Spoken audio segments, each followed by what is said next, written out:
As tensions between the US and China escalate, American tech companies are stepping up efforts to move their supply chains out of China. Microsoft, for example, is set to begin relocating the production of several new products outside mainland China as soon as next year. At the same time, Amazon Web Services and Google are also fast-tracking plans to shift their supply chains overseas. On October 17th, Nikkei Asia reported that Microsoft is asking several suppliers to move the production of its Surface laptops and data center servers out of China starting next year. This includes key components and assembly. One supply chain executive noted, "The scope is extensive, covering new components, parts, and product assembly for laptops and servers. Microsoft aims to have everything fully manufactured outside China by 2026. Microsoft ships roughly 4 million Surface laptops and tablets annually. A source familiar with the situation revealed that due to the sensitive nature of its server products, Microsoft began relocating a significant portion of its server production out of China last year. The company has requested that at least 80% of the server bill of materials be sourced from outside China. The bill of materials details all the parts and assembly processes involved in the product. In addition, Microsoft is pushing to move Xbox console production out of China, though it has not yet mandated that all Xbox production be shifted entirely outside the country. An executive at a Microsoft supplier remarked, "Shifting assembly is relatively easy, but moving production at the component level is a much more comprehensive and challenging task, especially with the 2026 deadline. We'll need to see how this ambitious plan unfolds." On October 13th, Microsoft announced it would halt security updates and technical support for Windows 10 starting October 14th. At nearly the same time, Microsoft China was hit with another round of layoffs. On October 9th, some employees at Microsoft's Shanghai office received an email titled "Important Business Update," with some staff suggesting that it foreshadowed upcoming workforce adjustments. Chinese media outlets reported that this round of layoffs primarily impacted the Microsoft Azure Cloud Services team. However, it differed from the layoffs in July, which offered a higher compensation package of severance pay plus 7 months' salary. The current severance package is now 4 months of salary in addition to the severance pay, with no additional signing bonuses. Employees are still confirming the details with HR. Some employees revealed that they were also offered the option to relocate to Australia, but those who declined were laid off.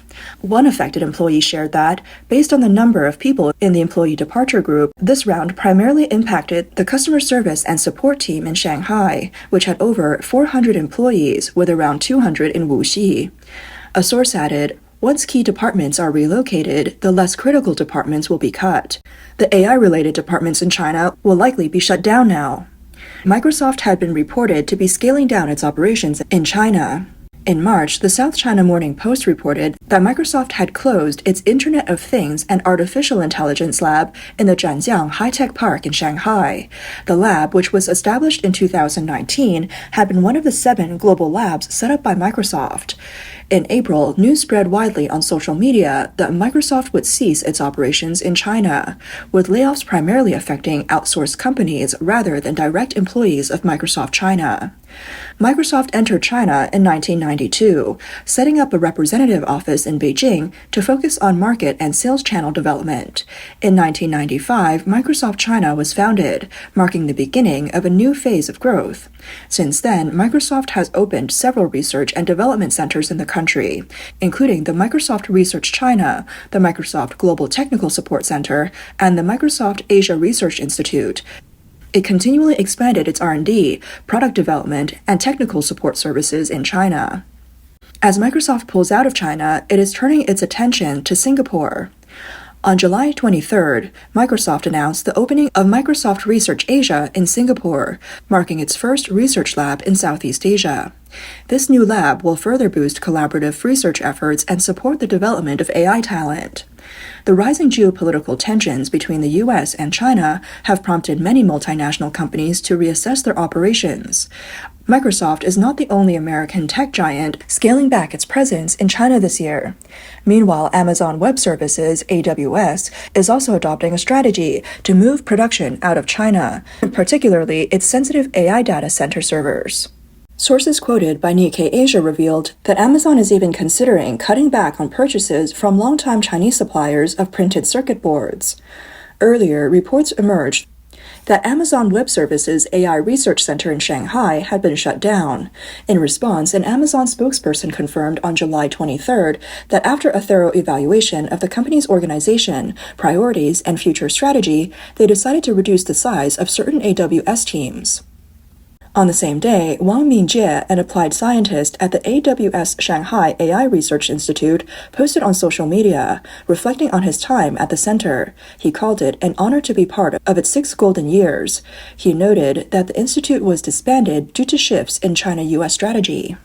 This closure not only marks the end of Amazon's last overseas research center, but also symbolizes the ongoing retreat in China-US cooperation in the AI field. Some might even say it's the end of an era. A technology policy researcher from a Washington think tank explained, "What we are witnessing is not just corporate restructuring, but the tangible effects of digital decoupling. It's not just offices being relocated, but intellectual capital, proprietary knowledge, and future innovation potential being moved as well." While Amazon remains a leader in the global cloud computing market, its share in China has been steadily shrinking. According to IDC data, the Chinese public cloud market is expected to reach $38 billion in 2024, but AWS's market share is expected to be just around 6%. The AWS Shanghai AI Research Institute, established in September 2018, was the first of its kind in the Asia-Pacific region, focusing on AI research in areas like graph neural networks. Looking at past reports, the closure of Shanghai's Research Institute was expected. In recent years, AWS's revenue growth in Greater China has slowed, mainly due to fluctuations with key clients. Top-level clients like Binance, Shein, ByteDance, and Xiaohongshu have reduced their usage, leading AWS to continue trimming costs. The escalating competition between the US and China, coupled with stricter Chinese regulations on data security and cross-border data flow, has made operations more costly for Amazon in China. As a foreign company, Amazon Web Services has had to invest heavily to maintain compliance, and closing the Shanghai AI Institute could be a strategic move to reduce risks and costs. Similarly, Google is expanding its cloud and AI infrastructure in Southeast Asia, following in the footsteps of other global tech companies. Sources report that a server system assembler has helped Google build 4 new facilities in Thailand, doubling its production capacity. Google has now built a complete supply chain ecosystem in Thailand, covering everything from assembly to components. In September last year, Google announced plans to invest $1 billion in building data centers in Thailand. The company plans to set up factories in Bangkok and Chonburi province, southeast of Bangkok. A study by Deloitte forecasts that this investment could add $4 billion to Thailand's economy by 2029 and create 14,000 jobs annually over the next 5 years. Industry executives have pointed out that this marks the first time U.S. tech giants have clearly set a goal to decouple significantly from China, even extending to the basic components and materials level. Sources have revealed that beyond avoiding the risks tied to the U.S.-China trade war, the growing tensions in the Taiwan Strait are also a key factor driving U.S. companies to establish alternative production bases. U.S. companies are increasingly recognizing the risks of doing business in China, an outlook shaped during the trade war under President Trump. Under tariff battles and mounting pressure, companies have begun to adjust, either proactively or reactively. In a July report, the Financial Times revealed that McKinsey & Company, a U.S. consulting firm, has instructed its China operations to avoid engaging in generative AI projects. Last year, McKinsey faced scrutiny from several U.S. Republican lawmakers. They questioned the firm's ties to the Chinese government and state-owned enterprises, citing national security concerns. The report also mentioned that McKinsey is restructuring its China operations, cutting nearly 500 jobs and scaling back its work with government-affiliated clients. Public records show McKinsey's China team has over 1,000 employees spread across 6 regions, including Beijing and Shanghai. A McKinsey spokesperson responded by saying that the company had reinforced its client services policy for China last year, focusing on multinational and privately owned Chinese companies. McKinsey emphasized its commitment to maintaining the highest standards when selecting clients and would continue to optimize and improve these processes. In March, IBM's China Investment Company and its subsidiaries officially ceased operations, accompanied by large-scale layoffs. The layoffs mainly affected the China Systems Center, which handled R&D and testing. It had employees located in Beijing, Shanghai, and Dalian. The layoffs involved around 1,800 people. This was not IBM's first round of job cuts in China. Reports from August of the previous year indicated that IBM was closing its R&D operations in China, laying off more than 1,000 employees in Beijing, Shanghai, and Dalian. This move reflects the broader trend of multinational companies pulling back from China amid growing tensions, as well as IBM's declining performance in the Chinese market. IBM's revenue from China has steadily dropped in recent years, with a nearly 20% decline in 2023 and a further 5% drop expected in 2024. The company's revenue from the Asia-Pacific region also constitutes a much smaller portion of its total revenue compared to the U.S. market. IBM's management and training systems have long been regarded as world-class, and Huawei founder Ren Zhengfei has publicly acknowledged that Huawei's development would not have been possible without IBM's help. Since establishing its wholly owned subsidiary, IBM China, in 1992, IBM has built a local R&D system in China that has lasted for 30 years. In the early 2000s, joining IBM was a dream job for many, symbolizing high salaries and prestige. But now this system is coming to an end. It's important to note that whether it's Amazon closing its Shanghai AI Research Center or companies like IBM and Microsoft scaling back, the geopolitical shadow looming over these moves cannot be ignored.